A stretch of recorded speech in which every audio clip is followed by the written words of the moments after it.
Buenos días, alumnos de cuarto. Bienvenidos a la clase del día 24 de abril, que es viernes. Bueno, hoy vamos a versar sobre teoría para ya concluir lo importante de este tema, que ya está concluyendo.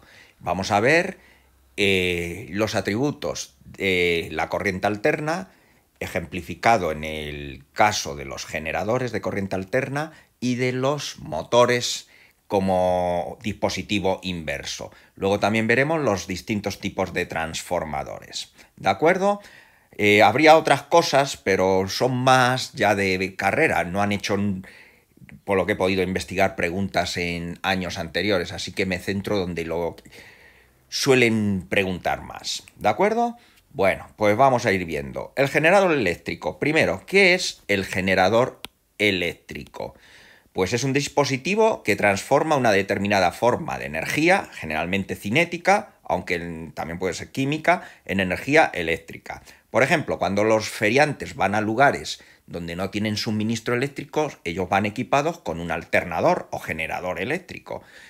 Funcionan generalmente con gasolina y lo que hacen es producir un movimiento de giro que dará lugar a una corriente eléctrica, teniendo en cuenta lo que vamos a explicar ahora. Vamos a ver. Esto que tenemos aquí en este dibujo es un ejemplo de alternador. Aquí vemos los polos de un imán, el polo norte y el polo sur, y entre medias de los dos hay una espira. Una espira que está girando. Y si gira, ¿qué es lo que pasa? Ya hemos visto que en virtud de la ley de Faraday-Lenz se produce una variación del flujo magnético. Sabemos que las líneas de campo magnético van del polo norte al polo sur, pero claro, la superficie, el vector superficie lo encara de diferentes maneras. Y esto ya sabemos que da lugar a una corriente inducida, una corriente que va a ser alterna, no va a ser continua, es decir, una corriente que, debido a que el giro es diferente en el tiempo, pues también va a tener un valor distinto en el tiempo. Mirad, esta era la fórmula del flujo magnético. Sabemos que θ, que es el ángulo que forman el vector superficie y el vector campo magnético, va variando en el tiempo, ya lo hemos demostrado, y varía según esto, siendo omega minúscula la frecuencia angular que aparece ya también en las ondas electromagnéticas que vimos a principio de curso, es la misma. ¿De acuerdo? Entonces el flujo quedaría de esta manera y ya sabemos que por la ley de Faraday, aquí le dicen Faraday, pero realmente la ley de Faraday-Lenz, lo ponen así, la fuerza electromotriz va a ser igual a la menos derivada del flujo con respecto al tiempo. Ya lo hacemos aquí, obtenemos este valor que realmente es la fuerza electromotriz máxima, como lo vamos a ver ahora, y aquí hacemos las distintas relaciones entre la frecuencia y el periodo, ¿de acuerdo?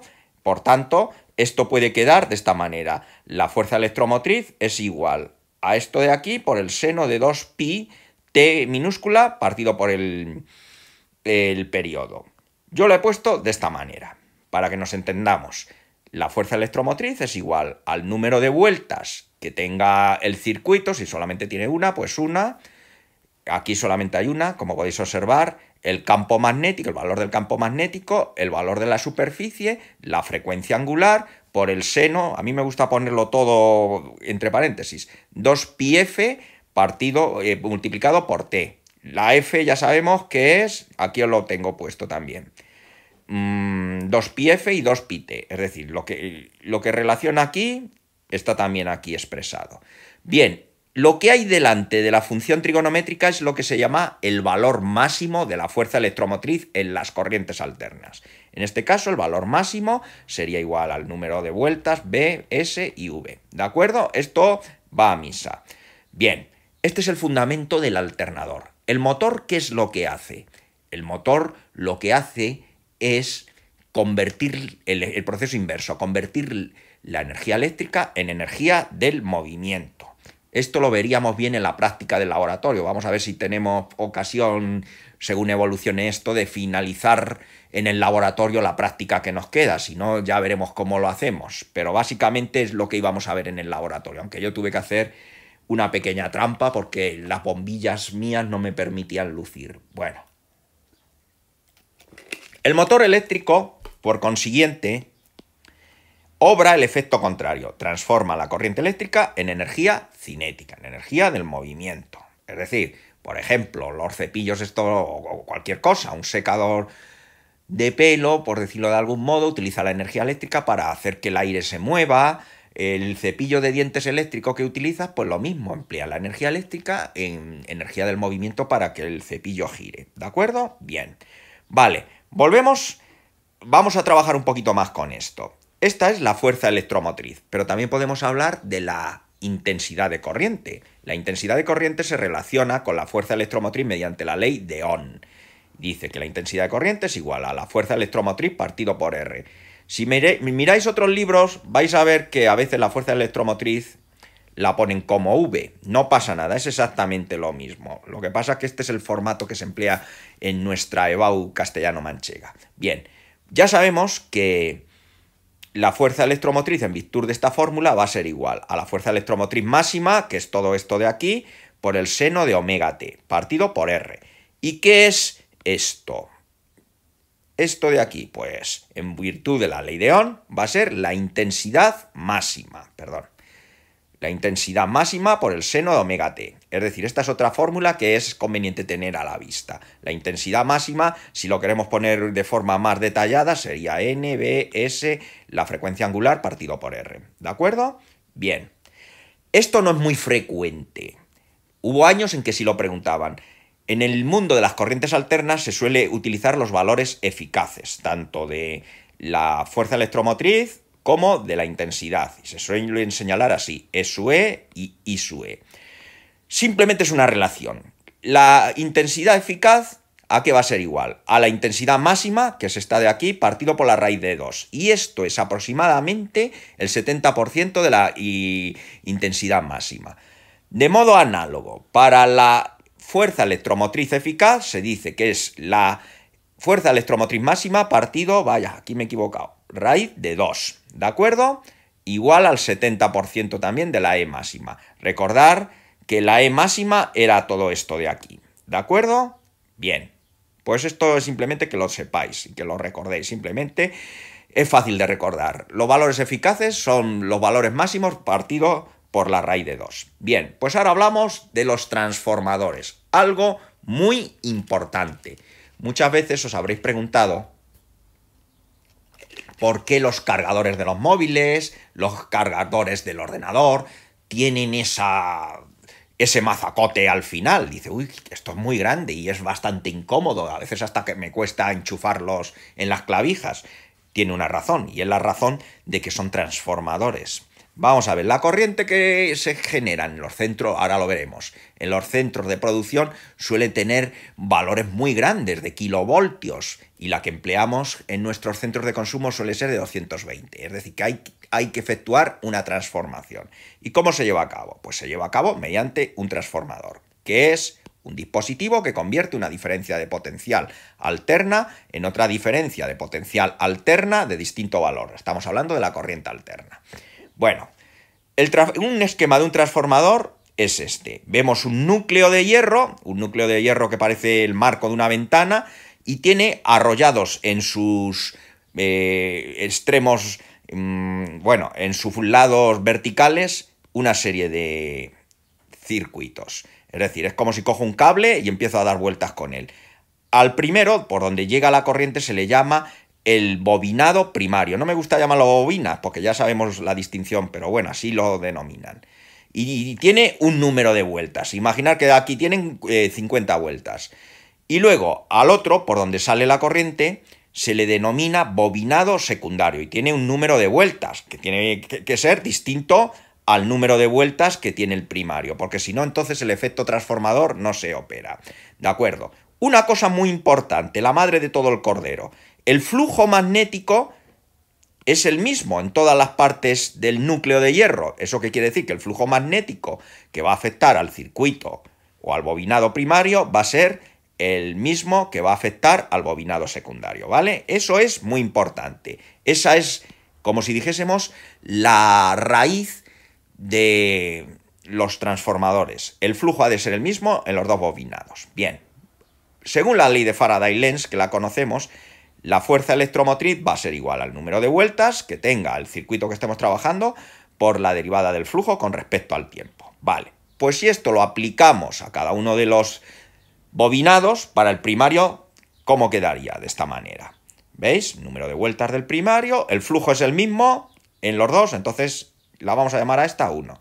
Para el secundario, esto y el flujo es lo mismo. Si ahora divido la primera entre la segunda, 1 entre 2, ¿cómo quedaría?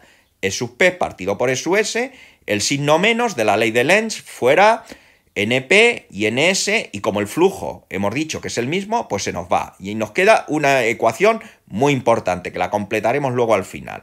Quiere decir que la fuerza electromotriz del primario partido por la fuerza electromotriz del secundario es igual al número de vueltas del primario partido por el número de vueltas del secundario. Muy bien. Vamos a ver. Ahora esto lo vamos a relacionar también con el valor de la corriente alterna. Para eso necesitamos recurrir otra vez al concepto de potencia eléctrica. Os recuerdo que el concepto de potencia eléctrica simplemente era, cuando lo vimos, potencial por intensidad. Si lo aplicamos a este caso de transformadores, podemos decir que la potencia es la fuerza electromotriz por la intensidad. Es decir, esto y esto, según los casos, es lo mismo. La potencia eléctrica, y esto es importante, es la misma en el primario que en el secundario. Entonces 3 también, esto de aquí, podría ponerse de esta forma. Pero antes de llegar a eso, vamos a poner la potencia del primario es EP por IP. Y la potencia del secundario ES por IS. Y nos dicen que tienen que ser iguales. Bien, si yo pongo la fuerza despejo de las fuerzas electromotrices, me queda que la del primario es igual a la potencia partido por las intensidades del primario. Y la fuerza electromotriz del secundario a la potencia partido por la intensidad del secundario. Muy bien. Me voy a la ecuación 3, os la he vuelto a poner aquí, y ahora sustituyo los valores de P aquí y los valores de S aquí. Y llegamos a esta conclusión. ¿Qué pasa? Como las potencias son iguales, pues entonces al final se me queda de esta forma la ecuación, que también es importante. Podemos unificarlas todas, para los problemas sobre todo, y decir que la fuerza electromotriz del primario partido por la del secundario es igual al número de vueltas del primario por el secundario, que también corresponde con la intensidad del secundario partido por la intensidad del primario. Cuidado aquí con la regla del 50%. Solamente hay concordancia en el caso de las fuerzas electromotrices, pero en el caso de las intensidades es justamente lo inverso. ¿De acuerdo? Muy importante esta de aquí. Uy, tan importante que se ha hecho grande. Bien, en las líneas de alta tensión hay una pérdida de potencia debido al efecto Joule, llamado así. A ver, la potencia final, es decir, la que tendremos en los centros de consumo, va a ser igual a la potencia inicial menos lo que ocasiona la pérdida, el efecto Joule. La intensidad, yo creo que aquí me he equivocado. Vamos a ver, yo juraría que es esto. Bueno, no tiene importancia, no obstante, lo miraremos luego, pero yo juraría que es eso. Si no os digo nada a través del Classroom, es que es eso, pero es que no, la memoria suelo tenerla buena y ahí he cometido un fallo. Vale, se queda así. Muy bien, tenemos un centro productor y entonces esta P es la que había al inicio. Y después que recorre todo el circuito, llega al centro consumidor con una potencia determinada. Sí, esto es así, de verdad. Ahí he cometido un fallo. Bueno, aquí tenéis un dibujo donde se ve mejor. Las centrales productoras, que suelen dar lugar a fuerzas electromotrices de 22 kilovoltios, y llegamos a los centros de consumo, a entre 400 y 230 voltios. Y entre medias tiene que haber una central transformadora, donde tienen que aplicar transformadores para pasar de kilovoltios a voltios. ¿Qué tipos de transformadores existen? Pues mirar, hay dos tipos de transformadores. Está el reductor de tensión, es decir, que si yo quiero que la corriente primaria, perdón, me estoy equivocando, sea mayor que la secundaria, que es lo que ocurre normalmente. Si yo tengo aquí 10.000 voltios y tengo que tener 220, pues tengo que utilizar un reductor. ¿Y qué pasa con el reductor? El primario tiene muchas más vueltas que el secundario, como podemos ver. Pero a veces queremos operar el efecto contrario. Es decir, conseguir a través de una diferencia de potencial una todavía mayor, que eso es lo que se utiliza con los elevadores de tensión. En este caso, el primario tiene menor fuerza electromotriz que el secundario. ¿Y eso cómo se consigue? Pues el primario debe de tener menos vueltas que el secundario para conseguir el efecto elevador de tensión. ¿De acuerdo? Bueno, pues ya sé que estáis un poquito agobiados, pues por hoy lo dejamos. Venga, un abrazo.